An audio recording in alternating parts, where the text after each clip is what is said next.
adventurers to the final group theory seminar. All this wasted time,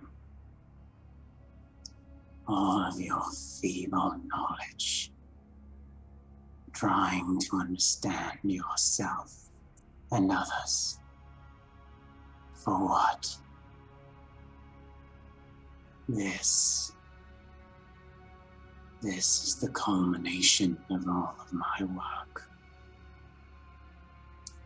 The last group theory you will ever see. I guarantee you that. Sorry, something caught my throat. Welcome, everyone. This week is a very special theory. It is Dungeons & Dragons Group Theory Seminar, or you could call it Tabletop Roleplaying Game Group Theory Seminar. Very new to the field, and I think of interest to many folks with the rise in popularity of tabletop role-playing games and culture. My hope is that this will be a serviceable guide to help you understand why this is an effective modality, how it aligns with a lot of the theories within group, and how you can get off to a good start and a nice template to kind of give you an ease of entry for those interested in kind of incorporating this into your practice and into your counseling centers with a little free access tool at the end. So as we get started into this, I'll do a brief overview. For those that haven't attended any of these group theory seminars today, this essentially, the goal is to try and highlight some non-traditional group theories. And the sections that we'll cover, we'll kind of go over the inception of the theory, which in this case, it's very new. I don't think there is really an established theory for this, but I will be drawing a lot of parallels to all the other theories in the seminars before it to help show you how much of this makes sense as to the benefit and the therapeutic benefit of tabletop role-playing games. So we'll talk about some core concepts with that. We'll differentiate the approach from the more interpersonal Yalom traditional style. I'll talk about some interventions informally with some anecdotes and other guides that I have for newer game masters or group facilitators utilizing this modality. And as well as talk about the traits that you as a group leader will want to embody, the core change factors based on the theories, and all wrapped up in a social justice and anti-racist frame, kind of infused throughout. The hope is, again, recognizing that a lot of group theories, and this includes D&D's history, like many things, European kind of constructs tend to have woven into the systems, bias, discrimination, a tendency to perpetuate like harm and generalize things. And so we just want to be mindful of like when you're doing an intervention or when you're approaching certain topics, like how can you be more conscious of diversity identity factors within the group and your own stimulus value and how that may come across to people so that you create a sense of belonging at the table so that everybody can enjoy this experience fully. So the too long didn't watch for Dungeons & Dragons group therapy. I'll try my best to summarize this in a like semi-brief fashion, but essentially D&D, Dungeons & Dragons, tabletop role-playing game from the 80s, 70s, pretty early on, had established a fairly simple formula of exploration, role play, and combat. And what happens and how the setup is that there's one person, this will be the group facilitator, who is the designated narrator and storyteller. And so they give this all kinds of different names depending on the type of game that you use. And there's tons of tabletop role-playing games. So I'm going to say D&D a lot, but just know that you can use all kinds of other ones. There's a lot of free access ones. You don't have to go deep into D&D. There's a lot of great resources for D&D, but it is complicated and very, very in-depth with details. And so my hope is that you'll create the system to better match where you're at and what's going to be most helpful for your clients and the group that you're trying to create. So anyway, it's an aside. The setup is that you are the narrator, the group facilitator. That could be called Dungeon Master, could be called Game Master. So again, I'll use those interchangeably today. And you set the scene for people to explore. The rest of the people have their own unique characters. They could be elven wizards, dragonborn paladins, genasi, like fire spirits, fire creatures. And whatever that might be for them, they will have their own unique backstories, unique character developments that they create, and go on an adventure together. And you kind of set what that adventure is in motion. You set the scene. Maybe you say, after a long day of pillaging a local cave for abandoned treasure from years past, you all meet at the tavern and are having a drink and a nice warm meal by the hearth. And as the bartender gets behind the bar and approaches you, it's getting close to closing time, you hear a crash and the door slam against the back wall as a stumbling figure like waltzes into the room. It appears to be some kind of drunken sailor. He seems to have like a waft of stench on his breath. And he like saunters over to your table, slams his fist down on the table, looks at you with a crooked eye and says, "What's your problem? You want to go? I've had just about enough of your type over there mocking me."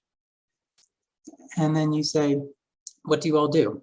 And that is kind of the opening up of giving them a choice to role play or to tell you what it is that they want to do with the scene.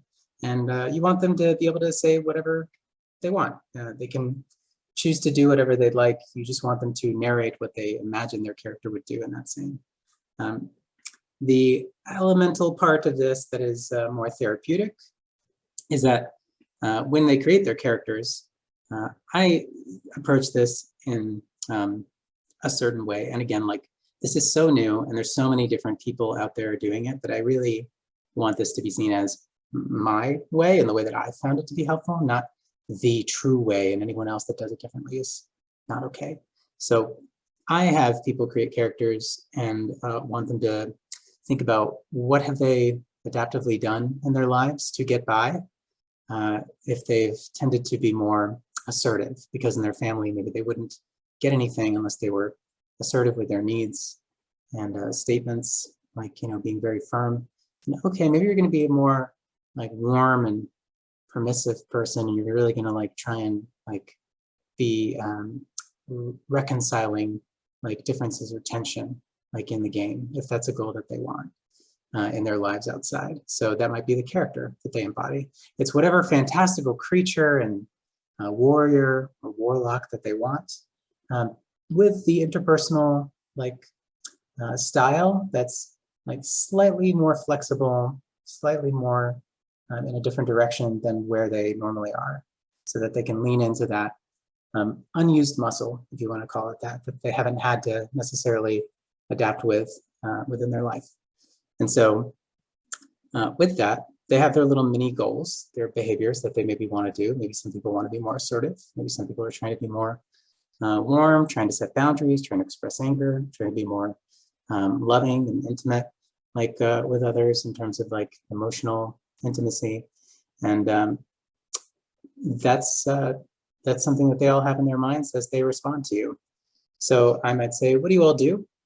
They look like they're stumbling, like they're trying to pick a fight. And whatever they say, you kind of respond to them and like riff off of the direction of like where that takes them. So that could be an innumerable amount of directions. They could say, I want to offer him a drink and try and keep the peace. I want to, you know, push him back and try and knock him down. Maybe I want to like ask the barkeep, is he going to handle this? I want to be involved. So whatever that is, we then like get to have a little bit of element of chance in the game. And we do that using a particular type of dice. It can be a lot of different dice, but the D20 is the one that I think is most formally known within D&D. And you have them roll like a D20, let's say. And so I rolled natural 20. Second time recording this, second time I've gotten a natural 20, so this is pretty phenomenal. The higher the score on the dice, the more successful or the better chance of success. And so if it's a fairly easy thing to do, it's a little tipsy, probably easy to convince of something, and so I might say if they roll anything higher than a 6, that they'll be successful. I might just think that in my mind. Or I could just say 10 or higher, to keep it simple, is a success. In the D&T system, we have a little bit of a similar skill cap like other tabletop role-playing games like Dungeon World would have, where you can be in the middle and you can be successful with a twist, like with something happening, which again is all improvisation on your part. But with a 20, critical success, you could call it, the highest number you could get. One of the players might say, I want to, offer him some peace, a drink, and want to calm him down. And they roll a 20, and I say, okay, what do you say to him? How do you convey that? And I usually ask that before they roll. And so if they role play that, they're talking directly to the character, and they say, no, you just look thirsty. I just thought, I'd offer you a drink. You can't be too parched this time of night. And since they rolled very highly and they role played pretty well, I might, say you're not so bad. I like you. I'll tell you what. I just had quite the plunder before I got here, and here's a gold coin. For your kindness. People don't get enough reward for being kind to folks like us. You get me. And then maybe they sit with the drunken sailor and they kind of get to know a bit more about his backstory. Maybe he goes off on a table on his own. It really can go in infinite number of directions, many of which you could never plan. And so it's very going with the flow kind of style of game of group theory. And with that comes also opportunities for combat. And so maybe the roll went really poorly and he socks the person who is talking to them, and that starts a brawl within the tavern between the drunken sailor, maybe a few of their comrades that come in at the same time, and the players kind of get to engage in combat. Now that can look different based on whatever system you use, and so we're not going to go over what combat is and how to do it. There's plenty of guides that you could use for that. But essentially think of it as this. Each character is going to have a unique class, a unique set of skills, unique magical and other abilities that are going to make them feel really cool to use and to use in unique situations or in unique ways. And so you just want to provide opportunities for people to engage with that and have a challenge. And as well as consequence, for their characters. So combat's not meant to make them win or lose. You are all working to co-create a narrative together in this. And really, again, that's the beauty of this style, is you're trying to spark people's spontaneity, their creativity, and their teamwork, working together in unique ways when they face different interpersonal dilemmas and scenarios within the game. So keeping that in mind, boundaries are very subjective. With this intersubjectivity means we want to be cognizant and respectful of each person's emotional reality as being valid. We all have our different narratives and tales and journeys we've been on, and we've done our best to adapt to those journeys in the best way that we knew how at the time. Like any other part of nature, right? We try to thrive with the environments that we're given, and we don't get to choose a lot of those cultures, a lot of those social effects, a lot of our family environments. That is all stuff that we just have to navigate the storms of. So when we have someone that's had a history, let's say, of trauma with someone who struggled with alcohol use in their life, then we would want to be cognizant of that. I probably would not use that opening scene and highlight somebody being a drunk sailor walking in the room. But if I did do that because I forgot, or because they hadn't mentioned that before and didn't think of it at the time, you want to be able to provide them with methods to be able to check in, to let people know that they're feeling activated, upset, distressed, and really create an environment that's going to be enjoyable for everyone using different safety tools. In addition to avoiding stereotypes, like you don't want to, like in my mind, think of somebody as an alcoholic, like they're just some sick, broken person who has a drug or alcohol problem. Because again, that focuses a lot on this individual blame of the person rather than understanding like what happened to them and what are they going through. So being cognizant of stereotypes, and that can be very broad, but racist, sexist, and political stereotypes, I think, are like easy ones to recognize you want to avoid. And giving people a chance to set the stage and the boundaries beforehand with you and with the group so people are aware of that, as well as like creating things like the XO cards, which is just like if you're in person, having a little X on one card and O on another. So if they're feeling activated, a little concerned about the material, they put up the O, and that's just like a caution flag, like feeling a little discomforted, and you might check in and pause the game for a second just to see like what they're feeling concerned about and how you could be there to support or kind of shift what's happening, maybe change some of the like character types and things that are happening around so that can better like suit them. Or if there's an X card that's saying like, I need to stop, I need us to like halt what's going on.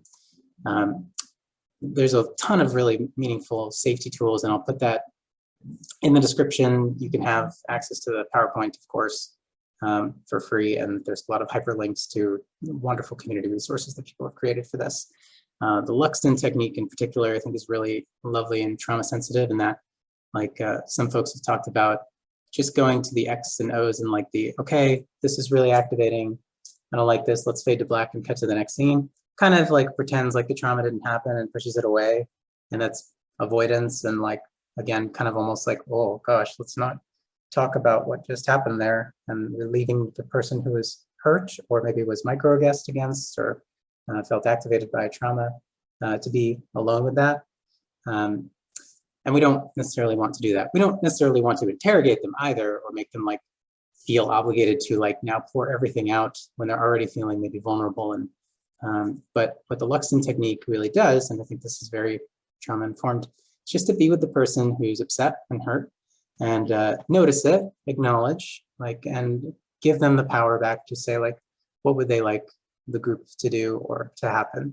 And they give a great amount of examples of saying like, sometimes people say like, I need the scene to go this way, or I need this character to like be okay, or this conflict to not escalate any more than it already is. Or maybe I just want to like take a break and move backwards in time, rewrite the scene from the beginning with a different like person coming in the door. So whatever that might be, we're kind of just letting them lead. And I've really had good success with setting these boundaries up front. I haven't had to use, I don't believe, the Luxtan technique. But I think just knowing that the XO cards in the Luxtan technique, which I think is named after the person that made it, are there, can be really comforting for folks, and a helpful way to normalize that ruptures happen. We can't predict the future or know like everything that will activate everyone, and no one can exhaustively list stuff, because we may not even be aware at the time. But being flexible and meeting them where they're at, and that is really helpful. So the goal here is to co-create a narrative as a group about the unique character backgrounds and provide opportunities for interpersonal flexibility, like I mentioned before. So you want to balance these two elements of order, like with I have this character, I have these skills, I have this backstory, I have this idea that I want to like go and try and convince the monarch of the land to give me all their gold. And then we have this balance of like the things that the characters want to do very concretely, and the chaos of the dice, where we don't know what will happen with certain roles if there's skill checks involved. Skill check just means, again, if there's something the character does that has an element of chance to it, then you ask them to roll a d20, and they might add or minus different bonuses depending on what system you use. Again, like we have kind of a guide that's very simplified at the end that you can use if you want to really cut out a lot of the excess things with that for free. But essentially that provides the spontaneity, the like unknown element, which keeps things like everybody on their toes and adapting as things go on. So something as simple as opening a door, you don't really need to roll a skill to do unless they're really under the influence of something going on in the world. They probably can do that without much like difficulty. But convincing a king to give up his entire fortune, I mean, that's probably absurd to ask any monarch to do that. So you probably couldn't be successful at that, but you might be successful enough to not have them throw you in jail or to say that you're beheaded for even asking such a silly question.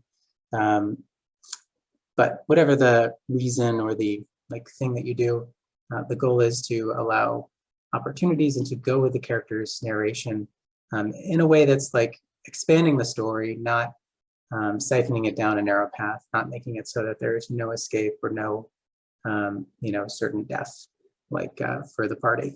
This is not a fight between you as the narrator and the characters where you're trying to win. This is the whole idea of it being collaborative in nature. So whatever system you use, I hope that you can simplify it so that you lean into the shared storytelling and the playfulness of that, and hide some of the cogs in the machine if you're doing calculations, if you're using like different stats or other like complexities in your systems. Keep that like, and keep the players focused on talking about their character, their persona, and like riffing back and forth with you so that they can be fully engaged in that content as much as possible. Some people really love D&D for the complexity and the numbers. And that, again, depending on the groups that you're targeting with that, that might be a really helpful thing to incorporate more explicitly. But the ways that I've used it with a more general college population with different presenting concerns, this is the most successful way that I've found in approaching a variety of presenting concerns. Co-leader dynamics, if you have somebody that's willing to co-lead, that's wonderful. And it allows a lot of meaningful role play opportunities, as well as a separate set of eyes for you to have the other person maybe keep track or reinforce like the interpersonal shifts that they're doing and the goals that they're achieving as a client. So if they, let's say, are really leaning into their assertiveness with a particular character or moment, then the co-leader might notice that and might say, hey, you get this extra like D6 dice. And so if you want to roll this when you roll in the future to add on like a D6 for a little like inspiration, then you can do that because you've like did a good job there. So being able to give pride and like notice the steps people are taking to flex their different interpersonal muscles is really important and rewarding. And then lastly, the bounty quest system, something that Chris Chapman, who I learned this originally from in Utah, one of the Utah universities saluting me right now, made this with a trainee who was very passionate about D&D. And the idea was to have a behavioral goal that had a sense of like gamification in between sessions. So there would be out of game incentive to continue this interpersonal like flexibility and in-game rewards. So essentially, let's say you want to be more assertive because you're very accommodating with others. And I might have some goals in session to express anger directly towards like a player character or a non-player character. I might say that I want my face to match my mood of my character. If I have a hard time like not just smiling and being pleasant, like with most of my speech. And so if I'm going out, like, you know, the session's over and we're saying like, okay, this week I really want to, been having this argument with my roommate or my partner about something and I'm wanting to really assert my needs. And so I'm going to tell them that this thing that they said last week really upset me and try not to smile or make light of it. And that, like, if rewarded correctly, could be something that, you know, allows them to get some in-game reward, maybe a magic item or other like positive perk for the week. So the cool thing about the bounty quests is that it allows you to have that incentive to keep the ball rolling and to embody the spirit of your character outside of the gaming environment. And even when you don't make your bounty quest, which again, like oftentimes people are trying to stretch themselves. They may not like be able to have that confrontation with their parents, with their partners, roommates, whatever, or to practice a different skill and to like be social in a new way. But if they are not able to, then we focus from a systems lens in terms of like, well, what got in the way? So oftentimes people will blame themselves and say like, I was being really lazy this week, or I wasn't motivated enough. And I think that's the opportunity at the beginning of sessions to say like, well, laziness, I think it's kind of a misnomer. I don't think it exists. As somebody with ADHD, it's frustrating because something that I can't control is the amount of dopamine that gets released in my brain. And that is something that drives like behavior in a lot of ways. And so rather than, I use the metaphor, we don't blame a flower for wilting in a drought. And so if every part of nature, including humans, are always adapting and doing their best with what they have, then I'm curious, like what happened to you during the week that made you not feel as energized, as motivated, like in the systems around you, whether that's relationships, academia, family, or what have you, culture. And what do you need in your environment, maybe for the next week or the next time, to help pull you up? Like, emotions are an outside-in phenomenon. We get emotions from the world, right? So when people say, I feel hopeless, it's not just because their brain misfired. It's because of things in their environment, in their world, that maybe have instilled this message of hopelessness or implied that they are worthless or hopeless. And that's what pulls us down. That's what echoes in our head.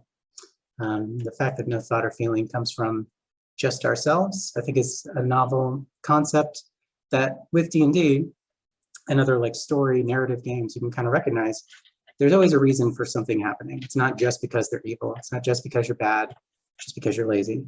And so we allow some compassion like within that and complexity to kind of shape and help create more understanding for what gets in the way and mindfulness around that process for people.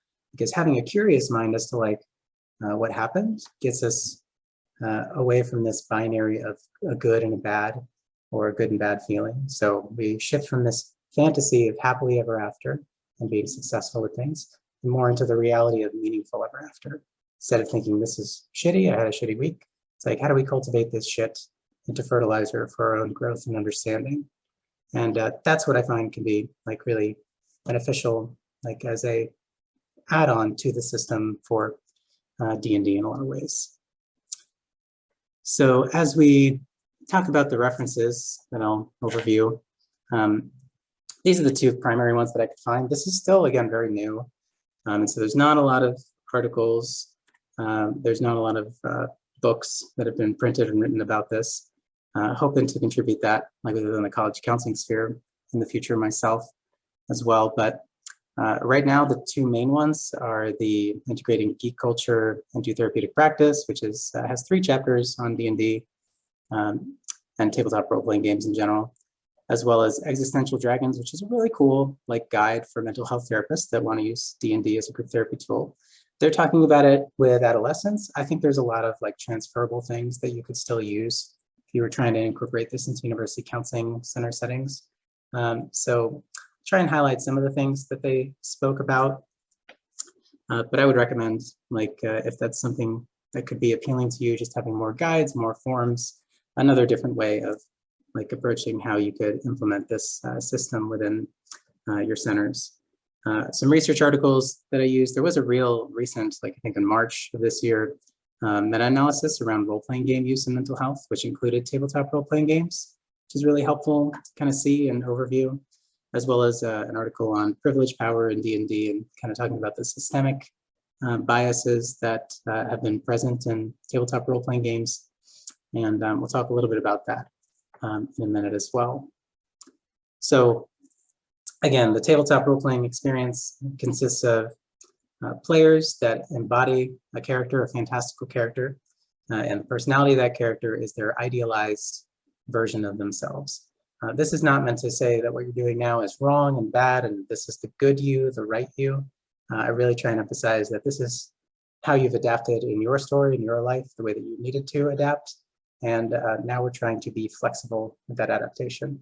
Not to say it's an all or nothing, but a like, if I needed to put this hat on, put this persona on, so to speak, in my life and embody the spirit of Goleth, the barbarian, to be more assertive, then I can do so. I can have that spirit and that like body language and other characteristics that I do in this tabletop game to be more confident within myself, and also to like exude that into the world as I need to. But typically, again, consists of the exploring, where you narrate as the DM, what the scene is, what the characters have as options in front of them.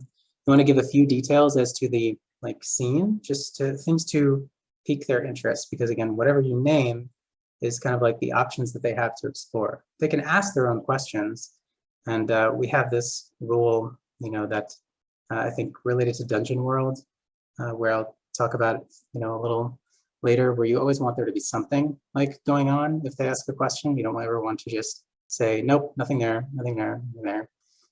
So wanting to encourage them to explore as well and get more specific with details that you can't mention right off the bat, invite that.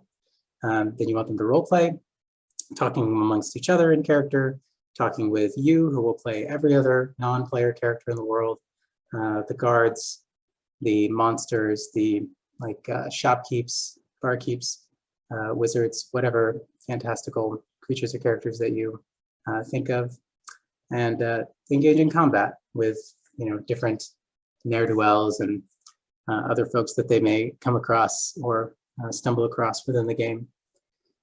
So why use this like modality? Why is this helpful?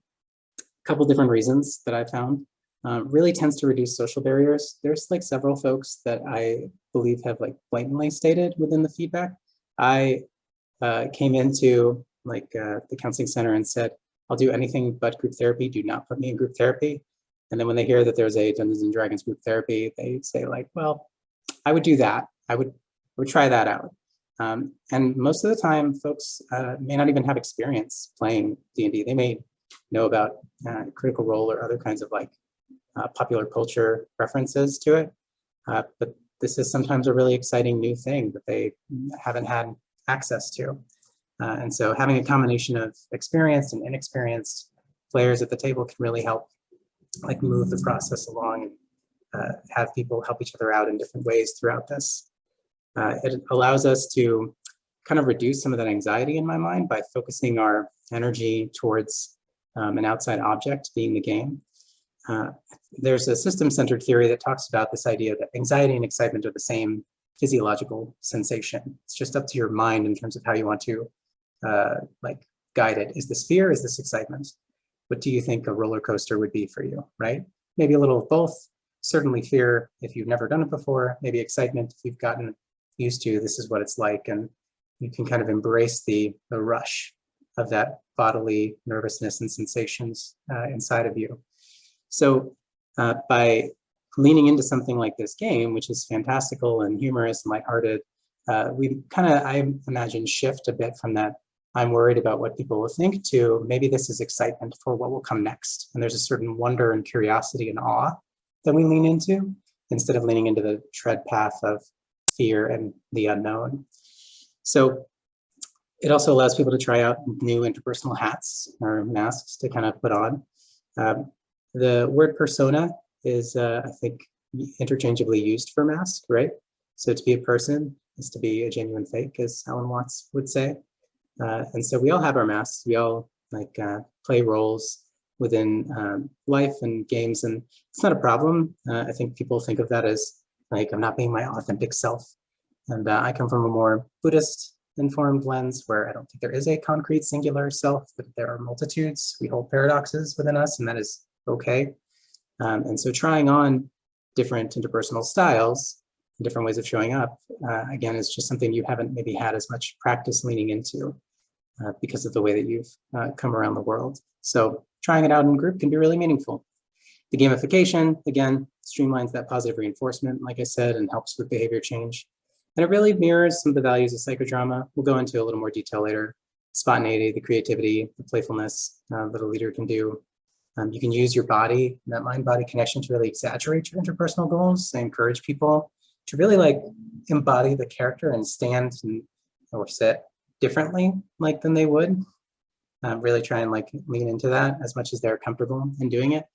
And you don't need any knowledge to play. You can make this as accessible, and it's very easy to just kind of alleviate the stress and say, like, this is a game about asking questions. Like, you will really, as a player or as a character, just be asking me, can I do this? How do I do this? Or what can I do now? And I'm here to answer and to help you. And that's just normalizing that back and forth process. It won't get old or be annoying to have you ask around and like try and figure out what's possible. You don't need to act. You don't need to voice act. I do silly voices. I exaggerate and try and modulate a bit. I don't think I'm like the best thespian by any means, but I think the more that you lean into that, it gives them permission to play around. And sometimes people find their voice, and that's cool to see them lean into that. But it's an invitation. It's not a command. You don't have to do those things. All we need is your curiosity and imagination within the space, and let go of that idea that you have to be a self that is not feeling embarrassed or not feeling worried. That is okay. Whatever feelings come up for you within the space or within life, really, by extension, it's about trying to find the meaning and purpose of those experiences. And that's the great thing about D&D. It is literally a game that's meant to fail and go wrong and have things go in directions that you don't think they will, which is kind of akin to life in a lot of ways. But we take life very seriously. The stakes are extremely high, it feels like, all the time. And rather than going with the flow of the energy and the ways that when we have to navigate the systems, we often try to resist them and push them away and say, like, I can't have this happen, or I can't have this feeling or thought. And that resistance, in a lot of theories, is what we say is the problem itself, the suffering that is actually caused, rather than just being able to feel and experience and notice the weather around you, the emotions that are coming in from the outside. So when we talk about D&D and the history of racism and discrimination with gender and other things, the origin was typically from Tolkien and like the Finnish mythology. You don't have to do any of that. Like, you can have a cyber space adventure. You can do whatever your heart's desire with this. So again, like, talking a lot about traditional D&D stuff here, but feel free to like be creative and use whatever you'd like in that. D&D has a history, like anything that was created earlier in time, tends to have woven in the like aspects of white supremacy and kind of like was made by a bunch of white hetero cisgender males. It's not doesn't mean that there isn't a lot of good that's been had and still is had by this, but just recognizing and noticing the history and how that can impact or how it can feel like insensitive towards certain things that we notice today in our culture and social norms. And that's going to be very subjective, but some like things that stand out in a way: the drow, the tieflings, the orcs, the dark-skinned folks being the bad or evil like villains. Again, doesn't bode well for creating a sense of belonging within the table. And so being able to be inquisitive and curious about that and about other like maybe sexist or gender tropes is really helpful like within that. D&D, like in Wizards of the Coast, really acknowledged this recently, and they kind of corrected a lot of previous errors and stereotyped different figures, and they've been doing a pretty wonderful job. Like it feels like more recently there's been a lot of community-driven efforts. They've been hiring a lot of diverse folks from the community to help with writing books and giving a lot of unique voices and opportunities for people, really bolstering that. And it's lovely to see. There's definitely a desire to increase a sense of belonging and diversity within the game and within the player base, which is cool. So system-centered theory says that there's an isomorphy where within our systems, like if there's bias or hatred or a certain kind of like tone that's at the top of a system, whether that's like an executive company, then that will infiltrate the way that the system is set up so that it will perpetuate that bias even at the lowest levels. And the vibrations of that energy can be felt like throughout. I think of it, if you wanted to take all this like identity elements out of it, just thinking of it in terms of like pressure, and I'm in academia, so this happens a lot, but in businesses as well. If you have executives that feel very pressured, there's deadlines, there's things that they need to be done. This is a very productive, capitalistic kind of society that there's the publisher perish mentality within academia. You might have somebody at the top say to someone, we need to get this done by now, and this is way behind. And so they're feeling pressured, and so they communicate in such a way that you feel the pressure now in you. It kind of transfers that. And even though, again, it might be something that does have this concrete deadline outside of your hands, and they may not say like this is your fault or that you are slacking. They may feel that, and they may unconsciously kind of act in such a way to have you feel that with them, because we want to be felt and seen for our experience, and we often don't think about how we're conveying or communicating those emotional experiences. So all that is to say, notice and be curious about how discrimination or other aspects may be coming into the room from outside of the group. And I haven't had like a ton of these instances. I think there's been one particular moment where somebody had an imp, a demon-like imp pet that they had, a familiar. And the group asked them, like, what do you want to name it? And they said something like, I want to name him George W. And I was like, let's not do that. I see what you're like saying, but let's not. You know, just again, to try and get a sense of belonging and connection within the group. Also, D&D is typically a very casual game that people are playing with their friends. And when you're playing with your friends, you tend to say a lot of things and talk very casually. And so some people, like within group, may use very like colloquial language, may curse, and say kind of derogatory terms, which it's important just to kind of like check in on, make note of, make sure there's like a sense of safety within the group that you're in. And again, there's not one singular way to do that. It's just something to be cognizant of as you move forward. So be curious about that.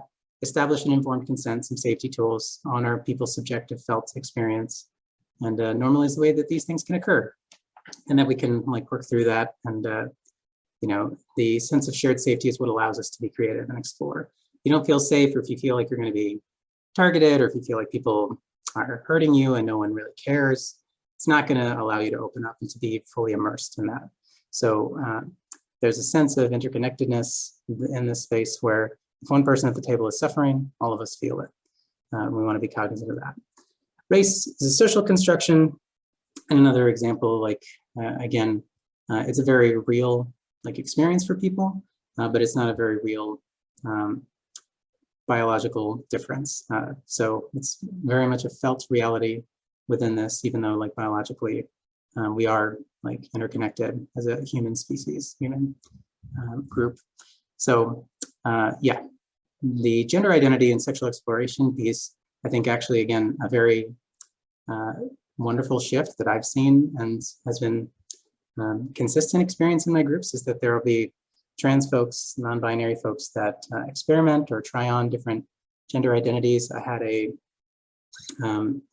trans woman like in the group who she showed up to group speaking and owning her name, like her name that she identified with from the beginning. And it was the first group that she'd ever like expressed that with, like didn't have to reintroduce herself or kind of work through those dynamics. And the group was incredibly supportive. It was very affirming, and her having a female character, you could tell that she was really leaning into the poise and the confidence. So even when she came to group and maybe had like really difficult weeks or feeling like not supported by her family and environment, she always felt such love and support and like, you know, confidence from the group that felt like a really meaningful experience for her. And I think that's one of many tales in which you can see the benefit of a group like this and being able to explore those gender and like identity dynamics. So this all probably, you know, may seem fun, but is it therapeutic? It is in its infancy in terms of the literature, but there is at least a correlation and some evidence to suggest that as a complementary tool, it is an effective modality that can assist with child, adolescent, and adult populations. So I think it's wonderful if you can have folks, you know, still have some intermittent individual therapy to be able to process the experience of the game with their individual therapist, that co-treatment modalities may not always be possible at centers, but I think it can. I've seen like pretty meaningful results from folks that have been able to share their growth within the group and work on more individual concerns with their therapists and really like play off of one another in terms of like leaning into that confidence outside of the group. Lots of programs within D&D therapy have focused on like social skills, interpersonal learning with various like neurodivergent folks, adolescents and children, autistic folks like in particular. I think Game to Grow is a big like nonprofit company that is a very like strong contributor to the tabletop role-playing game space, has been involved in that. And there's many theoretical elements that we'll talk about that parallel between group therapy and tabletop role-playing games. But the storylines, the non-player characters, and the narratives can really be inspired by any outside source material. I love keeping a little like notebook and writing down random ideas or topics or character like personalities that come into my mind throughout the weeks, just very casually, and then seeing how they amalgamate into like a different kind of character. And it's helped me kind of look at the different arcs that I've loved over the years, like whether that's a game, a plot, a character, music, and think about like what's attractive of that for me? Why do I enjoy that? And how can I like capture that essence and maybe combine it with other things to create a unique scenario, character, challenge for the game. You don't have to create anything like that if you feels like that's way too complex and way too scary to try and write or make your own plot or story or characters. There's tons of pre-made ones, pre-made books, modules, things that you could use. It's really, again, setting up a frame for people to explore. And so I like to use the adages again, like my hope is that this is a compass for you of how to do this, not a map where this is the exact instructions. We want frames, not cages. You don't want to be bound to anything. Hold on loosely to whatever frames you create so that you can roll with the flexibility of your group and engage in the improvisation, the yes and kind of mentality with that. So what do you do as a DM, GM, group facilitator? Like I mentioned before, you set the scene, bring attention to elements around you. You encourage people to ask questions, inquire what they want to do, and work with them to make it happen within reason. So balance the structure, like an openness of your style based on where the group is. Maybe people are very overwhelmed at the amount of choices that they have, and so they don't have a direction to go. So maybe you create a non-player character that kind of leads them in a certain direction or says like, help, you have to, this person, they took my purse, like, can you get them? And you go and chase them around the corner. That maybe drives the plot. Maybe you have someone talk about some mysterious like happenings in an alley late at night that kind of leads them to, oh, okay, this could be the direction that we go, as opposed to like these other 6 options that we're sitting with. So some people like openness, some people need more structure and like a few binary choices. It's really going to depend on where your group is at and the dynamics at hand. But you fill in the details and the answer to players' questions, utilizing improvisation as needed. No matter how much detail you write down or backstory that you meticulously like think of, there's always going to be a question or a thing, something someone does where you're like, wow, I did not expect that to happen. And that's the most exciting moments, I think, in D&D. Like I had people at an inn that got into a fight of some kind. I forget exactly what. For some reason, there was a dead body within the inn in front of them, and the guards came in to investigate what had happened. And they were about to question the characters. The characters didn't do anything wrong, but one of the characters just decided, the players said like, I immediately book it at the back room. And the guards were like bewildered, and a chase ensued. And it kind of led to a lot of other events where they were on the run from the guards for like a majority of the campaign for something that they didn't even do, but now they had to try and prove their innocence or to figure out the murder of what had happened at the end. So not something I expected to happen, and put them in a direction that was very engaging and interesting for the players. When role-playing every non-player character, you want to utilize different tones, different accents, different voices as you're comfortable, just to distinguish a bit between like who's speaking and who's not. Especially if you have a few different like non-player characters like talking at the same time or with the group. And again, don't feel, well, feel whatever you feel, but if you feel uncomfortable or embarrassed or ashamed, keep in mind that when you're doing that, you're really giving them a lot of permission to lead into their own spontaneity and creativity, and knowing that like, okay, well, I might be embarrassed, but this guy's an embarrassment, so that's okay. At least I won't be as embarrassed as this person. And that's comforting. It's comforting to feel like you can be joined by someone, even if it's in a quote unquote bad feeling of fear or embarrassment. So by you doing it and not feeling like you're concerned, or maybe again, like not over worrying or apologizing about something that happens or that you do wrong, you really give them permission to not be on edge as well, and to like lean into that process. And when role-playing, encourage players to speak to you like directly, encourage them to speak to one another directly in character. Again, you can be flexible with this, but I think that's the goal, is really to try and embody this persona and this different like form and stature of the person, and remind them of theory of mind, that there is information that you as a person might know, like you over there, Malik, might be aware that what this person said, because Kathleen knows Druidic, and I'm telling her in Druidic what this person says, but your character does not know. And so you have to play your character as if you have no idea what just happened. And so that split and that mentalizing, I think, is a helpful skill that we'll speak to in a bit more. And then you'll run combat, where you'll be the one in charge of the combat for the enemies, who will say like who they attack and what spells or attacks that they use. And again, setting up scenarios to hopefully give people opportunities to use some of their cool abilities and to feel awesome for what they do. So some theories that I'd like to highlight in terms of mentalization and Gestalt group therapy.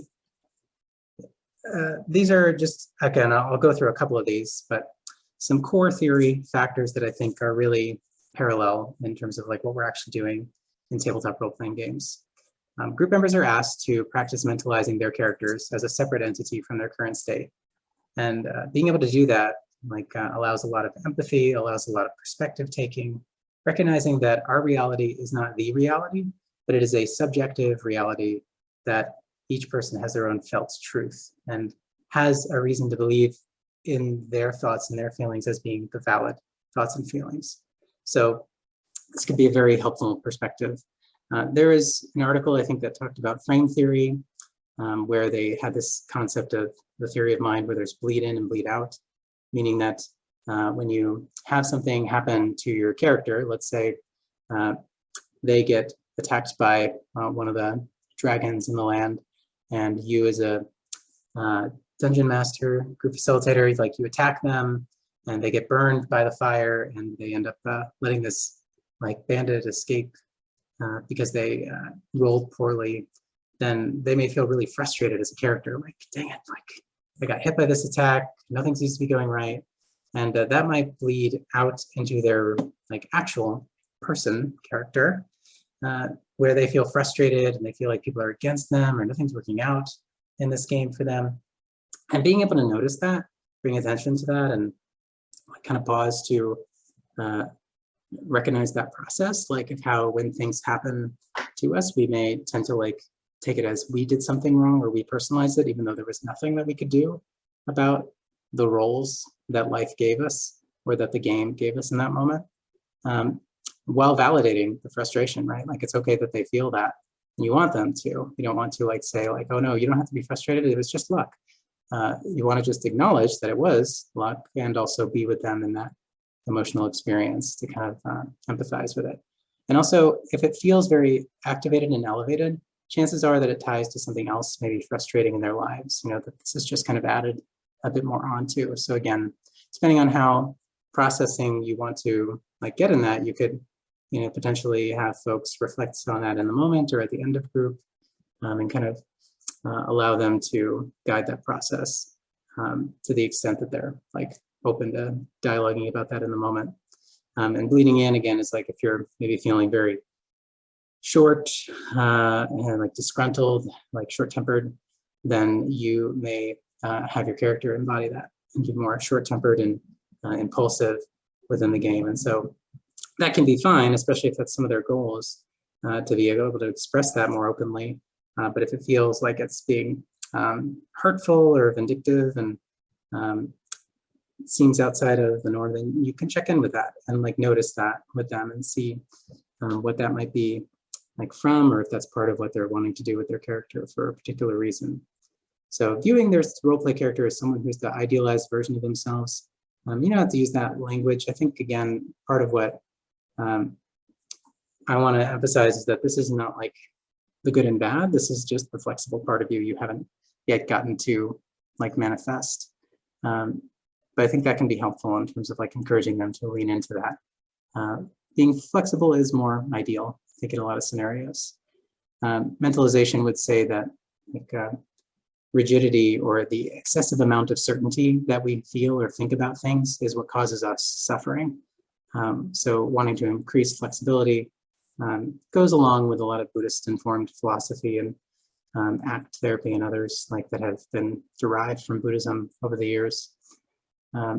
So if a member identifies as being overly accommodating and non-assertive, they might work towards embodying more assertiveness, right? And I think it's helpful when you set interpersonal goals. You want to have people think, what would my character do since they're more assertive and they're the more confident parts of you? Because we have all parts of this available to us, even if they haven't been tapped into or maybe haven't been as validated in life. So trying to encourage them to like, oh, I noticed you being a little more passive with this card. Would you like to take this moment to lean into that assertive part of you with this interrogation?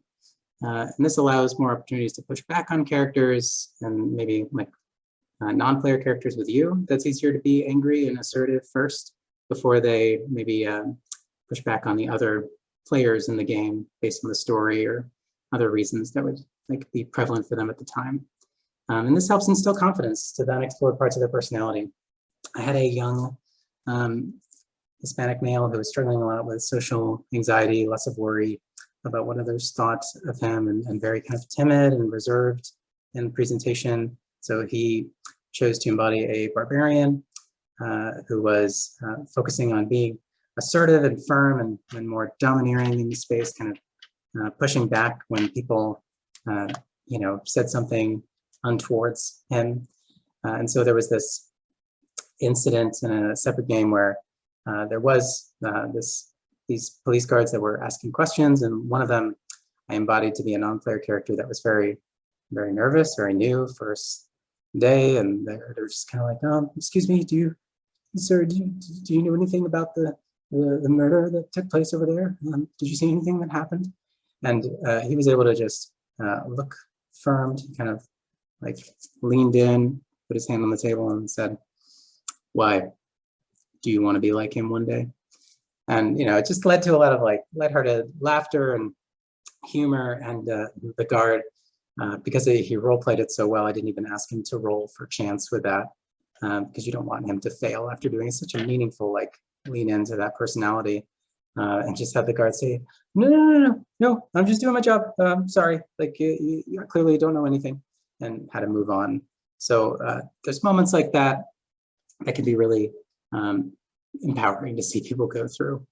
And also, like, you want people to have conflict within the group, and you don't want it to feel contentious or toxic, or like one person is always berating the other. And so checking in on those dynamics on like, hey, how did that feel today between you two? You were doing a lot of playful banter. You were like kind of messing with this like Leonin's ears as they were in the tavern, and I'm wondering, like, did that feel invasive? Was that like an okay amount of playfulness? Wanting to make sure that you allow people to talk about their boundary setting within the space. So checking in on that can be really meaningful. So psychodrama is the big one, I would say, that parallels it. Spontaneity and creativity theory. Moreno is the one who made psychodrama, and he like was very into spiritual practices, theologian in his own right, I believe. And we'll talk about how creation is kind of like creating something new is your godlike abilities. And so responding to newness and the spontaneity is something where you're responding to something that is novel adequately. And that's something as children, we do naturally all the time. You know, when we hear a song and we're feeling the groove, we're just dancing. And we're dancing because we're enjoying and we're swaying with the rhythm and we're just like being free with our felt experience. But then their parents might say like, oh my gosh, you're dancing so well. And it's like, great job. And like, we should get them into dancing school. And then we take them to dancing school and then they learn how to dance properly. And that is like, there's a lot of right and wrongs and rigidity into how you're supposed to dance, the correct style and form. And then you do that for years and decades. And then only to get out and then to finally have enough knowledge of all that structure to be able to break it again and be more spontaneous or creative, like you did in the first place. So it's something I think Alan Watts spoke to pretty well in terms of we're trying to recapture a bit of that childhood essence of the creativity and spontaneity that gets lost because we need to be certain and we need to act a certain way. We need to be in this binary of this is okay, this is not in a lot of our life areas. And that's, again, the rigidity is a double-edged sword in that way. It can be productive, like any amount of armor. We all have ways that we've adapted and that we've been given by our families and culture and worlds, but the armor can be rigid. And so taking a piece off here and there, trading it in for something more flexible to move in can be really useful. So role theory would say that other people are our auxiliary egos. So like we are our others. And I think it very much connects with the idea in Buddhism of like non-self, and that like no person's self is made up of self elements. Like everything that is us is made up of things that are not us. So if you look at a flower, it's not made up of flour, it's made up of chlorophyll, of water, of nutrients, like in the earth. All of those things, sunlight, they culminate to make what we would call a flower. And same with me. I am not like Vinny, like Malik Tahili, like in a vacuum. I am the result of my parents, my culture, my social, interpersonal connections. All of those thoughts that I have, all of those feelings that I have are an outside-in influence, like strings on a marionette that kind of molded me, pulled me to creatively adjust and dance to the world and adapt the way that I needed to. And so being able to recognize that these parts can play different roles in our lives. In psychodrama, we would set up a scene and people would represent like maybe my youth. You would remind me of like my father. And so you would all like help to create a scene that I could enact something with and maybe replay in the present, something that troubled me about the past. In D&D, it's depending on how much you want to set this up, but like in the Existential Dragons book, they talk about creating a fantasy story around your characters or your person's like real life history. And so they give an example of like someone who had like a very fiery, like toxic mother figure in their life. And so their character had this like adult red dragon that would hunt them down and follow them around and always like be seemingly lurking. So they have to be like paranoid and like looking over their backs to make sure that they're not hearing the call of the dragon like on the horizon coming for them so that they'd have to hide or defend themselves. And so overcoming that and like being able to brave through that was a meaningful like way for them to have a parallel process within a fantastical like realm in that way. And so I think in group, we talk a lot about how people represent different parts of us, right? Like I might admire someone and really love their compassion and empathy and kindness. And that's partly because I love that part of me, right? And so I'm kind of playing off that part of me with others. And so people in group, like one person who was a bard, Leonin Bard, was working with this dragonborn paladin who was very shy and, he tended to always take up space in his friendships and really wanted to bolster someone who, like in his friend group that didn't have a lot of confidence. And so he saw like both the more shy and timid friend in that player character, in that paladin dragonborn, and was able to like create a lot of moments of spontaneity where he would, they would be a dynamic duo and bolster each other up. He'd invite him on stage to help play like songs with him because he had like a little bit of musical talent. And it became a cool dynamic for those players to bounce back and forth of, with each of them kind of seeing the maybe idealized self that they were wanting to be more like, and helping them move towards the center of that like assertive, outgoing, and more reserved like kind of persona. Action theory, like in psychodrama, is this idea where Moreno would say this quote, which I really liked: "You meet them in the office, Freud. I meet them in the streets, in their homes, in their communities. You look at dreams, I help them dream again." And so this idea, again, it's like it's a very active form, psychodrama, compared to like psychoanalysis, which is like all heady and thoughts and put everything, every action into words. Don't put them into your body movements, and don't be active, like moving around. Whereas psychodrama is like you're reenacting these things and you're using your whole personhood to like engage in that, which I think makes a lot more sense the way that I think about it. And it's interesting, again, that it seems like the psychoanalytic like lens that's been focused more on our thoughts and putting those into words is what's been more the mainstream, the safer, the more like scientifically observable like thing, as opposed to psychodrama, which I think really just embodies more the spirit of change and movement within that. So I think in D&D, obviously, we're helping them kind of move towards what's possible, again, like within their personalities, within their lives, and being able to foster a lot of those meaningful connections and moments within the game. Developmental theory, similarly, again, talks about this idea that we are our others. We are a culmination of everyone around us and interconnected to them. And so doubling in psychodrama is the idea of, if you were in a psychodrama workshop, you might say something and sit in a circle around people and say like, I just feel like I'm disappointed that my mother was never present for me growing up. And the director or the group leader might put their hand on your shoulder and say like, it's just really upsetting to feel so abandoned. And that's not something they have to accept. But if that resonates with them, it's a more exaggerated felt experience that maybe they don't feel like they have permission to lean that far into. But since the director said that, they can kind of say like, yeah, it feels hurtful to be abandoned. He kind of repeats it and like leans into that authentic felt experience more. But if it's not quite accurate, then they can say like, it doesn't feel right. And then they get a chance to clarify like, well, it does feel better. Say like, it's just so frustrating. Like, how could you do that to a kid? Right? And so even though your suggestion of like, maybe pausing someone at the table and saying like, is your character Leonidas mad right now? Could we lean into that? Like madness, like that anger? Is he feeling like fed up with the guards? Could you like embody that more if that's the case? And if not, like then like what could you do more to lean into this right now? Just inviting that awareness and allowing permission for folks really helps, especially when they're not used to like modulating their voice and tone a lot in life. And again, these are invitations, not commands. We're not wanting to push anything that doesn't feel authentic or safe enough for them at that time. But mirroring is a dawning of awareness of self and things outside of self. So you notice the subjectivity of each person in that.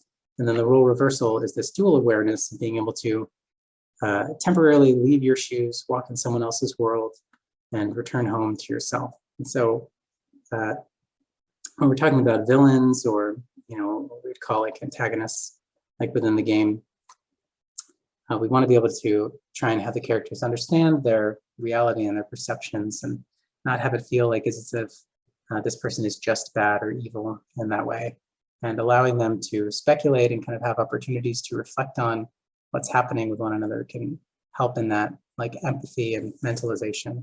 I've had people that I thought certainly would be antagonists and certainly would be maybe seen as monsters to the party members that they took a liking to. They would be so strongly attached to their story or what led them to become who they were at the end, and they had so much understanding as to like why they made those choices that they tried to like recruit them and like kind of like convince them to be good or to join them, to rethink their ways.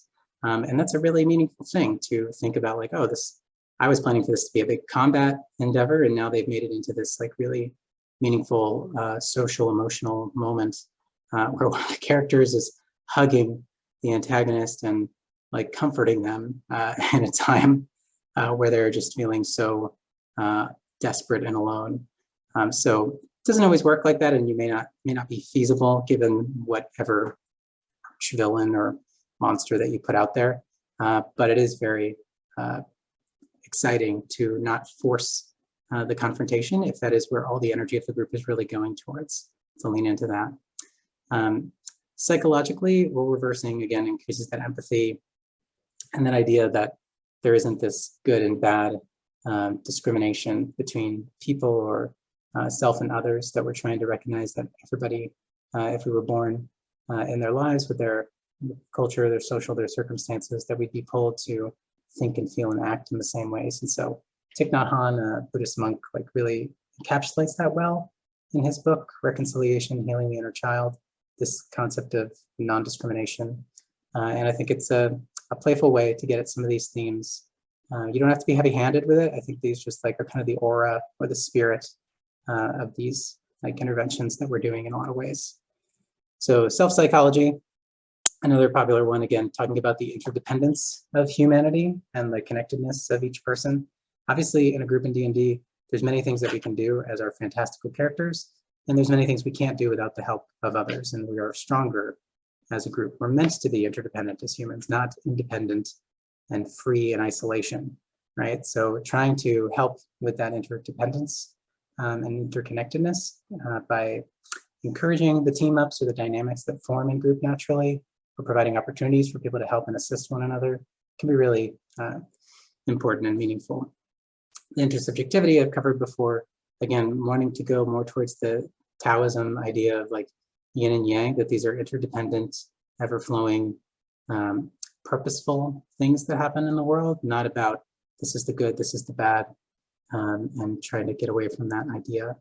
Ruptures, normalizing ruptures within groups that happen, and having repairs take place openly, and causing, like we talked in a group, personal group of mine, where one of the folks in the group was having a very, like, I don't know, powerful presence in the room, was very engaged and like took up a lot of space. And so some of the other members like highlighted that. One of them in particular who named it was feeling as if his personality was so strong, it was hard for anybody else to take up space. And so they, as a whole group, like talked about what could be done so that we can like work on this together, because it's a shared problem. That person, of course, didn't mean to take the entire center stage and have nobody else feel like they had space to speak, but feeling excited, and as somebody with ADHD, I can totally empathize with getting really caught up in my like excitement and losing sight of where are others and what are others needing around me. And so being able to get that feedback and work together like concurrently to see like how can we all change this dynamic, that it's not like you're doing this and you're screwing this up, you need to stop doing that, but more of like this is a group concern and a group dilemma, not an individual problem of you. Because people don't speak, maybe you feel more compelled to drive the plot forward because it won't go anywhere unless you do something. And so again, like these things tie together. There isn't just a linear cause and effect. There's things that pull at us from all moments in time. So trying to get at that relativity as opposed to this singular linear path helps us expand this idea of the self as the problem to the system as something that is like accidentally like pulling us away from connecting with one another and working in congruence. So I hope that made sense and wasn't too like overly metaphorical, but the scenarios, characters, and antagonists may provide a lot of novel perspectives and worldviews, like I mentioned before. And I think as a leader, you really want to reinforce these emotional basic needs that each of us has as humans, as people. Self-psychology does a really great job of noticing this. These are things we need in childhood and some of us don't get. And we also need as adults in different ways. To be given praise for accomplishments that we do that we're proud of. So again, really emphasizing when people lean into that interpersonal challenges, that's really impactful. To be accepted by someone who we admire as having qualities that we believe we lack in ourselves. Some people might look up to the DM, the group leader, and feeling like you respect them or admire them, parts of them. It's really important, as well as like other people in the group. I love getting a sense and having people share meaningful moments at the end of group that they had with other people, so that again, you can have that web of like elevation towards people's sense of worth. Because self-esteem and self-confidence aren't a self-driven thing, right? We only have high esteem or low esteem if the systems around us pull us up and say like, doing a great job, really proud of you, you're doing wonderful on this, or if they pull us down and giving us criticism or neglecting us or not saying anything. And so recognizing again, that's how we lift others up and their confidence. To experience attunement, twinship, like with someone else who's like, oh, you get me, you get why I feel this way, and there's a relation to that emotional experience. That I think can be, again, very meaningful to feel like you're not alone in that sense, that universality in a way. To feel we've impacted and we meet the emotional needs of others can be really meaningful. And adversarial need, I think this is really important, to disagree, to oppose a person we care about, to assert our autonomy, push back on someone, while not losing emotional responsiveness. So that means they don't drop us, they don't ignore us, they don't throw shit back at us and say like, this is your fault, or like, no, you're the one with the problem. Being able to do that, I don't think is often like reinforced within our like familial life, or even like maybe our interpersonal connections. But anger can be very intimate if expressed and received well, right? I can only express anger to convey something inside of me emotionally. And so like I use the example in regular sessions with my 4-year-old daughter, that if she's messing with the electrical socket or doing something that I'm saying like, Sonia, stop, like, and she like, feels that jolt and like freezes and is scared. She's only scared because I'm scared. And the anger is a way for me to communicate my felt experience of scaredness. I'm not trying to maliciously make her scared, but I want her to see my fear, and I don't know how else to convey it other than that burst of spontaneous like lashing out. There could be a better way to do it. I don't have to continue doing it that way, but trying to understand why I express anger and like how we can express anger and why it's purposeful, I think is another meaningful way to not have it always feel like this is an all or nothing toxic, non-toxic emotion. Being able to articulate our perceptions and our emotional experiences, I think that can be helpful both with your character and your person outside of the game, as well as just, again, to be validated for your own subjective emotional reality. I think that is valid. It doesn't make it the truth about the world or what's happening in the truth of someone else, but yours and your felt experience is meaningful in holding that. Modern analytic, the core factors that I think can be helpful to keep in mind. You are going to set a contract and expectations for this. And like modern analytic, it'll probably not always be followed. Like when we say talk in character, they won't always talk in character. You have to kind of reflect on, is this important for me to push them every single time? Because it'll probably be grating if we're making it so that you can't do anything right because I keep telling you have to be in character. Right? So being tactful and intentional about when do I want to reinforce this contract expectation? When do I want to be flexible because they're in the moment right now and this would take away from that?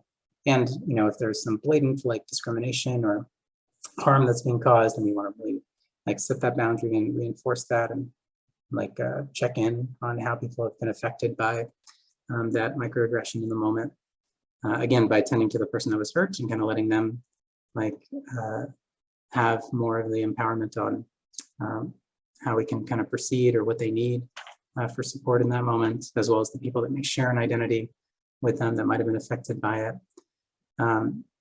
Just to kind of like, again, help bring that into the light and notice it, not as a way of shaming somebody for doing something bad and evil, but as a way of like recognizing we all have this intention to care and to support one another in here and not losing that. That's the goal and the reason why we bring these things up and we talk about them. So I like this. This is the way that Ormont like used to talk about how do you know if an intervention in group is effective. I think this applies just the same in D&D. If you have a session or a moment in the campaign that you're like narrating and you wonder like, was this a helpful or successful moment? You can try and think of this guide. Did it create new material? Did it produce different feelings in people? Was there a change of attitude in the group or an upsurge of interest in what was happening? And was there a realignment in the way that members relate to one another? I think that's a very like helpful way of like feeling reassured at the progress that you're making with group members. We want to be here and now. People in dialogue will often, again, people do D&D and tabletop role-playing games in all kinds of different casual ways. So one person in particular, this recently talked very quickly and then just narrated a bunch of things happening that she would kind of skip ahead. So she would say oh, I go to the tavern, I grab some beers from the barkeep and I go and hand them over and say, here you all go. And I'm like, okay, slow down. So you go up to the barkeep, because the barkeep was kind of going to be an important character. And what do you say to the barkeep? How do you ask for the drinks? And talk to me like the barkeep, if you don't mind. So, sometimes you can let that go, but sometimes you want that to be here and now and say all right, let's engage with that role-playing, that dialogue more intentionally, instead of just storytelling and blapping back and forth, which could be really fun. We're trying to get more at that one-on-one here and now experience. Bridging, just keeping in mind that if people are speaking, who's active, who's stimulated within the group, who's inactive, and how can you, as a leader, DM, maybe say oh, what are you doing over there? As these group members are kind of dialoguing with the barkeep, what is it that you're trying to do in this moment? And trying to bridge people in and saying are any of you concerned that the Dragonborn Paladin hasn't left the table yet? And so you can kind of bring curiosity to them, and players can kind of get the idea and oftentimes really want people to feel more comfortable within the group. And so I think not a different game, there was a rogue elf male that one of the women in group were role-playing as, and they went to somebody who was newer to D&D, still kind of hadn't gotten up from the table, was just drinking and kind of being to themselves, feeling very nervous, and sat down next to them. So I could sit down next to this person and I say, hey, you look like a fun person to talk to. I'm going to tell you my whole backstory. Here's what happened to me tragically 5 years ago.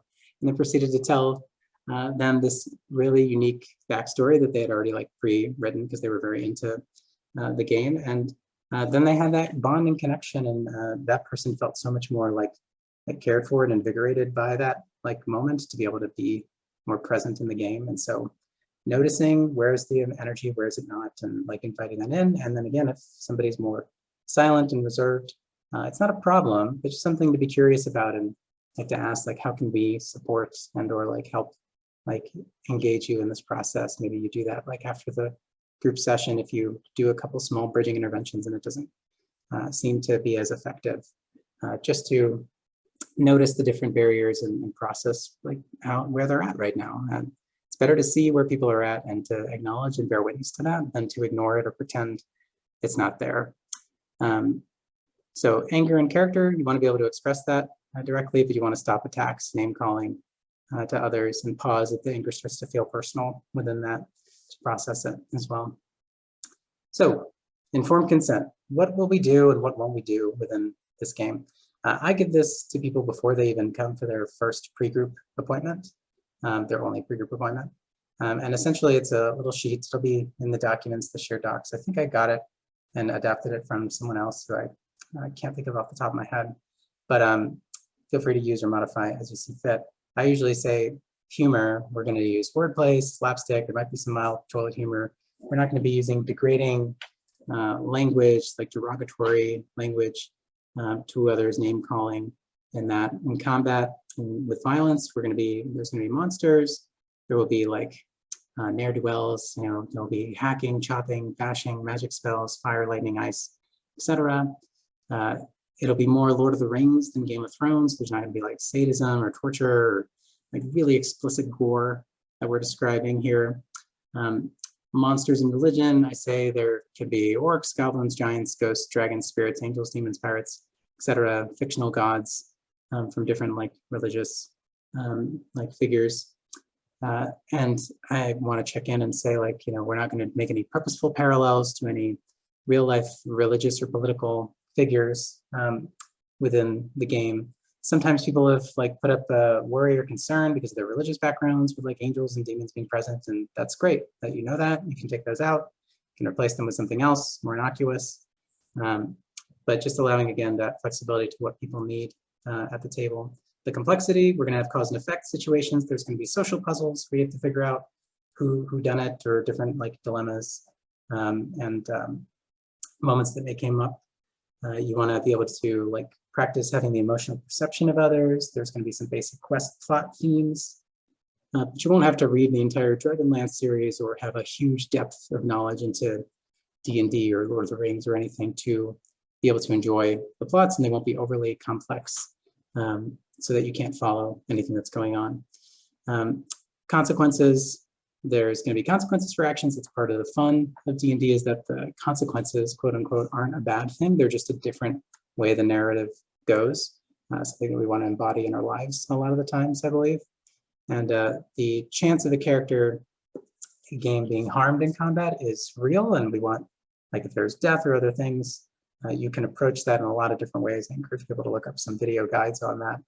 But essentially, you're going to work with the players so that whether it's them getting knocked out and possibly being revived, or embodying a spirit that follows the party, or maybe being a squire or somebody else that comes to avenge the death of their like father, loved one, or just a mentee of some kind. Those can all be very meaningful.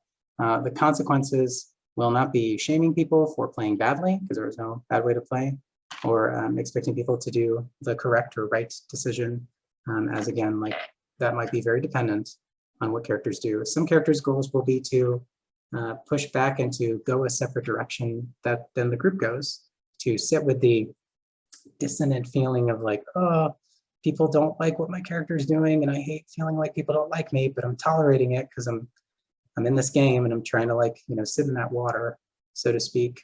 And so giving people a chance to feel that and navigate that with confidence with their character's persona can be pretty meaningful. And then introducing safety tools as well with that. So these are some of the guides. You can hyperlink and click to those. Tons of wonderful shared resources from the community. I mentioned the Luxtan Technique, again, the trauma-informed strategy where you're really letting the person that was affected by the hurt kind of gauge what they need and how much they want to process openly about what's affecting them and where that comes from, or if they want to just name it and move on and kind of approach the narrative differently or take away elements for them. The X and O cards, again, the caution, the trigger, the stop, rewind, like fade to black. We need to like pause and like reflect on what's happening. Giving autonomy to the person, of course, that's been triggered or activated, and having an open door policy so that people can step away, take a break as needed, acknowledging the benefit of that. There's a lovely connection, I think, to what they would call the buddy system in one of the shared safety folders, to the idea of a second body that Thich Nhat Hanh, the Buddhist monk, often talks about in his books, which is the idea that, again, if we're interconnected and our happiness is dependent on those around us, then we kind of have a second person in the group who we can say is our buddy or our second body that we just want to attune to. And if we notice a little sadness, a little distance from that person, then as a character, we might engage with them or kind of pull them in and try and be a presence or check in with curiosity, if everything's going okay, or if they need anything within the space. And that just helps us kind of, again, have that web of accountability within the group, not just have it be all on you as the GM or group leader. And then at the end of group, there's a nice thing to do, stars and wishes. And I think the wishes is what direction do you want the story to go? And what do you want your character to work towards or achieve? What's the desire of the character? And that can be helpful and exciting for people to engage in. So the fantasy to reality, the bounty quest system, like I mentioned before, it's the gamification of that real world application, provides some in-game incentives to pull motivation from activities, and highlights that system-centered view of motivation itself with compassion. And that exists in some apps already, like with Superbetter and Habitica. But you can make this as complex or as simple as you want. Sometimes folks have talked about making it like a hierarchy where the more difficult the interpersonal goal, if you achieve it, the better your reward is in game. It might be an advantage where you get to roll again if you get a particularly low roll, or you might have a magical item or a pet or familiar if you want to have a pet, I don't know, rat or cat or dog, or mini dragon wormling. So all those things can be like kind of collaborated on you with the characters and the players. But really wanting to acknowledge any systemic barriers and troubleshoot skills within the group when you have something that doesn't go well in completing your bounty quest, again, to help them build confidence, increase compassion, and notice what happens around them that makes them not able to engage in what they want to in life. So I use the interpersonal inventory of interpersonal problems 32, which is something that Martin Whittingham, who did the focused brief group therapy, like groups would often use. I really like it. It's just 8 interpersonal style measures. And I've created a little bit of a shift in making them a little less, what's it called? I don't want to say toxic, but just they had very poor names. They were very stigmatizing names before. So we just changed the language a bit to be less like pointed and rude, to be like assertive, non-assertive, inhibited socially, like, and more uninhibited and loose. But the idea with these 8 things is that it's about which do you feel the most anxious in being seen by others, not which one are you personality-wise. So you might have 2 clients that rate highly on assertiveness, and then you want to kind of ask them in the pre-group appointment, like, so do you get feedback that you're too much, that you are too like bossy or assertive in different ways and it's intimidating to people? Or is that something that you're really concerned about, but people actually never said that to you, and you may be actually like not assertive at all, and you're just so worried about it that it's scary? Because depending on that, you might practice being more assertive, like with that like elevation, or you might practice being less assertive and seeing like how that feels by comparison. But either way, like I tend to see a lot of really positive trends where these anxieties, these fears that people have about their particular styles, they tend to shrink and they tend to be less worried by the end of group and more flexible, I believe, by extension, that this is actually a very meaningful way for them to practice these different ways of showing up. So you can purchase these through Mind Garden as a website, like particular like online tokens, and send them to clients so that they fill them out.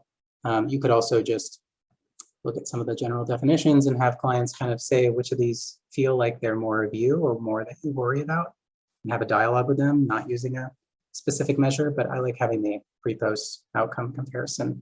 And it feels helpful, like when you're choosing a kind of archetype that you want to embody within the group space, it's maybe more assertive or focused on your self needs as opposed to others, then you can really roll with that persona. So again, this is the way that I do my format in D&D therapy previously. Not something everyone has to follow, but before the pre-group appointment, I send them that IIP 32 measure.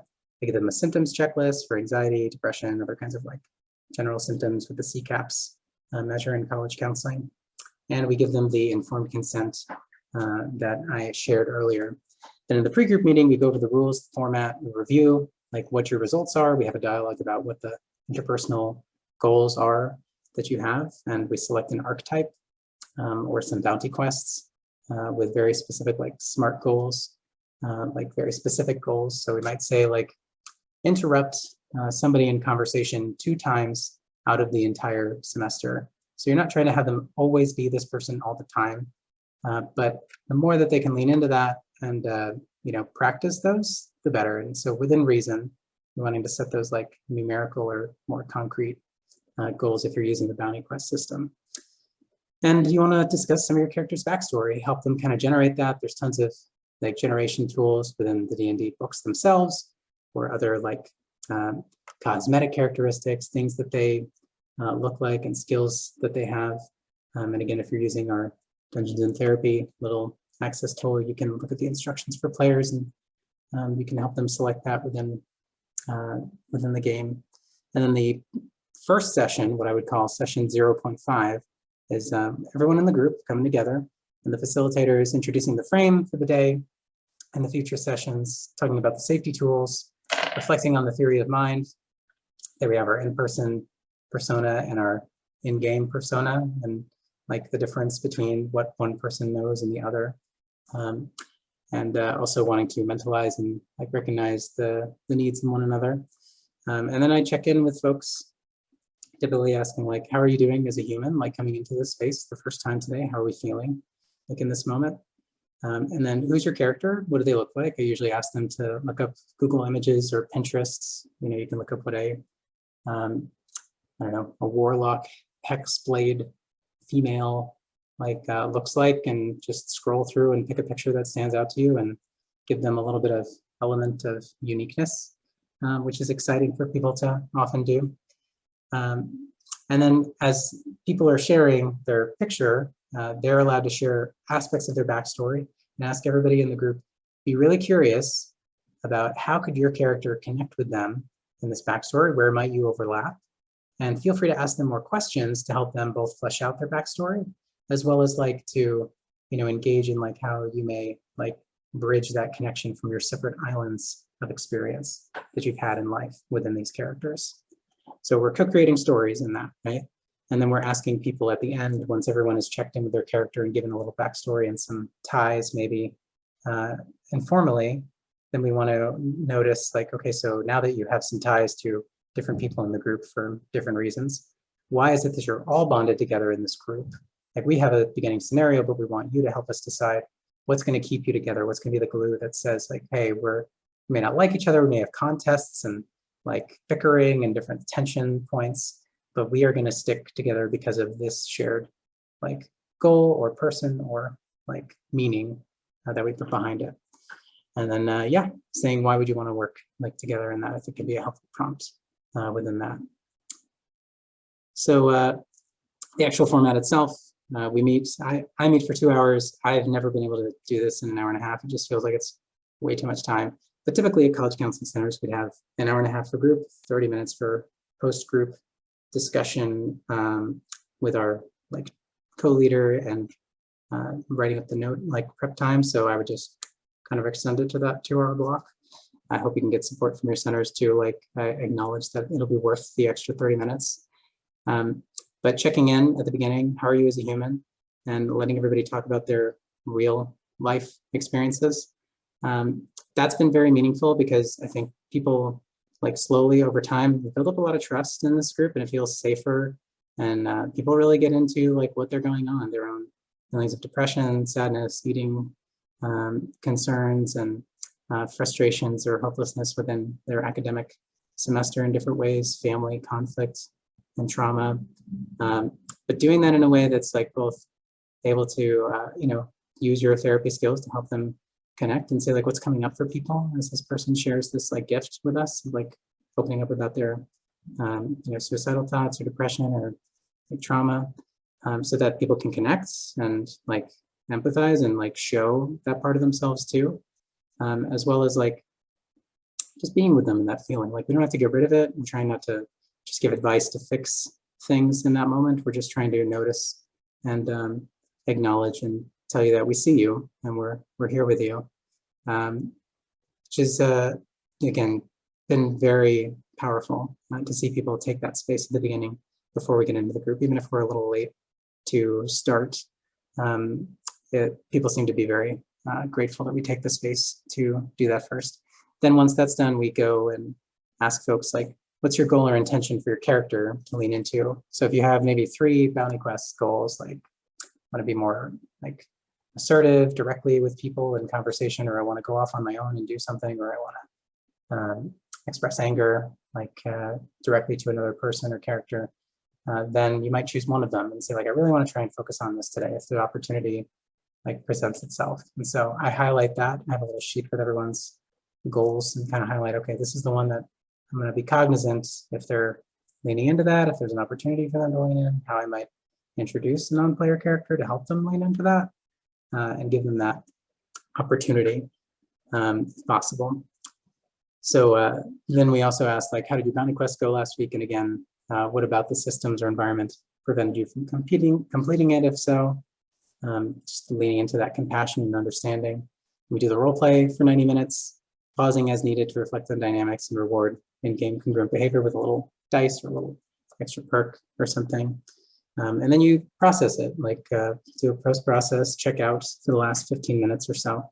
I usually ask people, what's your takeaway or highlight from the session? what did you do well in terms of your persona, like in the game?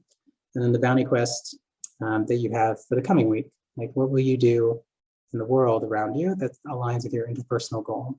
Sometimes people get very like concrete and they just say like, I want to go to the gym, which isn't really an interpersonal goal, like, but it's something that might be very meaningful for them. So sometimes I've let that like be what the bounty quest is, and it's still helpful to kind of work through what got in the way. So just recognizing, again, these are like some of the tendencies that can happen, and you can like lean in and say like, well, is there anything you want to do related to your desire to be assertive or to like, you know, put your needs first before others? And so maybe in that case, going to the gym instead of hanging out with friends would be an example of putting your needs before others in that case. The outside group application, the bounty quests, again, kind of see the benefit of that outside in-game effect. And members also can seek out those RPG gaming groups in their communities afterwards in this group, which is really meaningful. And you can value your effort contributing to a team, your strengths, how you fit in, and the quirks that you think you have, how they really add to the group persona in that way. So again, trying to honor the subjective worth that each person brings in their uniqueness. So the characteristics of a therapeutic game master, if I'm trying to summarize this: flexibility, openness. You want to follow the group's energy and the ways that they're leaning into the story and the elements that they're engaged in, not try and railroad them or lead them most of the time. Like, and I like the, you know, adage that Matt Mercer, who's a pretty prolific game master, says, where he says, you can certainly try. It's really like wanting to let them try what they want and leaning into that opportunity for their own creative endeavor.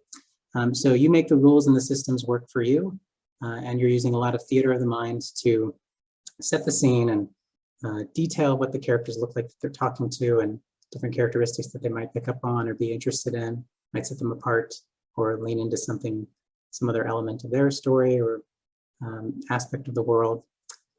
You want to have a balance of order, creating and modifying stories that you get pre-done for you, creating characters, maybe setting up moments. Write down inspiration and ideas casually. Be curious about what parts pull you into the art, like I mentioned before. I find it really exciting. You know, it's fun for me to look at something that I enjoy and to take different elements and kind of combine them. Like looking up a little like a character like Duelmaster Dorian from a game, a tradable card game that I enjoy, and then creating like a story arc around that and making it something where there's a cool frame and some themes that people can lean into within that context, just from that piece of art that I found engaging. Or taking characters from K-dramas that I've been watching recently, and then like having them show up in the game and not having it have to act out or be the same way it was in those stories or in those characters like worlds in the novels or the media that you take in, but really combining elements can make something brand new and exciting for both you and the players to engage with. So you can set up the frame, you can create things, and then the chaos element is don't be attached to any of your plans. Things will get spoiled. People will be killed off or thwarted in ways that you do not expect spontaneously, or new moments will happen that you couldn't have set up better yourself. I had folks, I had a persona of a character, the embodiment of narcissism, where I basically just thought of like Zach Brannigan and kind of bringing him into the fantasy realm. And so kind of had a blonde flowing locks, hair, and his face plastered proudly on his chest plate of him just looking sternly into the sun. And imagine him walking with two soldiers talking about a nearby town and saying like, I've got to see the other shopkeep that's making these lifelike dolls. I just can't imagine that somebody could capture the perfection of my face and my glutes in the same way that anyone else could. And so, you know, he's walking by in town square, and the characters like take a look, watch him pass by, and the genocide, man, never get these pronunciations right.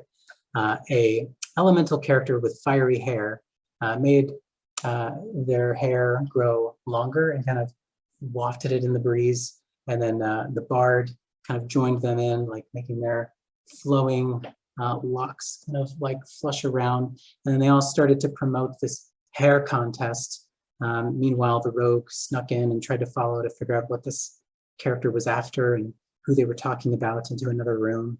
And so there was so much of that that led to the rogue kind of having this secret agenda and finding out information, finding a little rat companion of their own just by chance, stealing a unique dagger off the guard, and having them come out and hearing in the town square, let's have a hair contest. This is the best flowing hair in the land.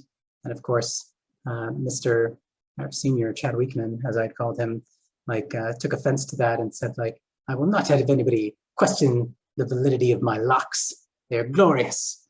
And they ended up doing a hair contest. And even again, in that all of that mess, there was conflict, there was drama, there was hilarity and creativity. All of that is something I could not have foreseen. I thought they might pick a fight or maybe just roll their eyes at the character. But going with the flow of that, I think is some of the beauty in those moments that you can really have if you allow yourself to not attach to what you think is going to happen in this. Thought it would be a battle, ended up being a hair battle. And what could you ask for more than that? So co-creating that unknown narrative, not being antagonistic, the rule of cool, do things and allow things to happen that are cool and exciting for your members. Let them use their skills and their powers to make them feel empowered in that. You, of course, want to have some challenge and some things that they don't expect, but you don't want to nullify the things that they're really excited to play into. And be responsive, notice, express curiosity to others within the world and within their characters or their personas outside the game. And lean into the silliness, give permission to people to make mistakes, be playful, and have compassion for yourself and others. And lastly, the co-leader dynamics. This is fairly new, but if you're going to have a co-leader within the group, I think it's helpful to model the way that you lead group maybe first, especially if somebody's brand new to that. But a couple different things that I've taken to heart. Having one person lead the narrative and one person kind of following and sometimes swapping that role, in which I might have my co-leader take over a scene, a very small scene, like in a shop where we know that there's the shopkeep, there's maybe one other customer, and there's some elements that we've established are in the shop so that they have a little contained room of spontaneity that may not feel as overwhelming as everything in the world that could happen outside in the wilderness or in the middle of town. So that can be really helpful, bolstering confidence and just giving them opportunities. And when we're online, I can even send them messages of things they could do to kind of give them options, make them feel like they're not alone in that. When we were in person, we would have us sit across the table, both of our GMs across from one another. And sometimes we would do one person leads and does both the characters and the narration. Sometimes one person would take over all the NPCs and I'd be throw it to you. I'd describe a character where you're saying this Cyclops is the barkeep who seems to have she has some flowing brown hair all the way down to the floor and seems to be very just pleased to have visitors and very excited and overly bouncing, which is kind of shaking the room as you walk into the bar to order. And I just throw it to the co-leader and they make up the persona and the words and the personality more on their own. I'm just giving kind of a little picture for them. But allowing that to be dynamic between you, seeing what works in your dynamic and what's helpful or not helpful based on their experience. I really want facilitators for this group within my counseling center training to not feel like they need to experience or even know what D&D is, as long as they're excited about some of these concepts and underpinnings, which is playful. We all played with our imaginations, and I had a lot of fun pretending to be different characters with my friends growing up. And so kind of harkening back to that spirit of youth, I think can be incredibly meaningful. Catching that glimmer of creativity and spontaneity. Last things that I wanted to really speak to are some of the resources. So there's some really great, again, diversity, uplifting that's been happening within the D&D Wizards of the Coast community. And so some podcasts from different LGBTQ+ folks, a Black AF panel from D&D Live, which is really helpful. A bunch of Black panelists talking about their experiences within D&D and the ways in which tropes and other aspects of racism inside and outside of the game kind of perpetuate or sometimes like take away from the experience, and how you can, kind of be mindful and attentive to what that's like for others at the table that may have different experiences than you. As well as, again, like an article on how representation is becoming more normalized for diverse identities, Indigenous folks, I think in the newest released book, and other like LGBTQ plus community members have been really encouraged, and people of color as well. So been very cool to see that diversity come up lately. Resources for new game masters. These are just a few. These are just things that I found helpful. I'm sure there's many others that I'm missing. Game to Grow is that nonprofit org that has been doing a lot of tabletop role-playing games. They have a training to become a certified therapeutic game master, which I have not done, but given all the work that they do and all the good vibes that they give off, I imagine it's a very worthwhile training. Dr. Megan Connell, someone who supported me like in the early days of consulting about this, and her series Psychology at the Table. It's not specifically, I think, for therapists, but it just talks about different dynamics and things that could come up at the table, and really helpful like guide. Does wonderful work in North Carolina here. Jenny D YouTube channel and Matt Coville are two people that I've just found really helpful in some of their tips and strategies for this. And then Handbook or Helper is something I use to give people a very brief overview of classes and races within D&D back in the day, as well as GM tips by Matt Mercer, which is always helpful to hear different perspectives from people that have been doing this for quite a while. The Dungeons and Therapy free access tool, that'll be in the description. Something we wanted to try and provide, and this is really like I give all credit and props to Matt King. He's a professor at USF, University of South Florida, who has been making these kinds of systems in different games informally before. But the goal here was to try and create a modular tool to set up therapeutic tabletop role-playing game experience with a very simplified approach to character creation and combat. So really the bare bones, in a sense, with the shared emphasis on narrative creation and improvisation, similar to what quests like and Dungeon Worlds, to other free access tools that you should check out and have access to. They kind of also have a similar dynamic in wanting to create that tabletop role-playing experience that's accessible to people. The system's designed to be complex to satisfy people that have tabletop role-playing experience, complex enough, but really simple and approachable for those that have not played this genre. So we have a guide for therapists, a guide for players, handouts, and just like a couple pages like for each, so that it's not overwhelming like an entire book you have to read. And the character design, gender, sex, race, species, height, weight are all cosmetic. So you really can just be whatever character feels exciting and cool for you to embody without worrying about balance and gameplay.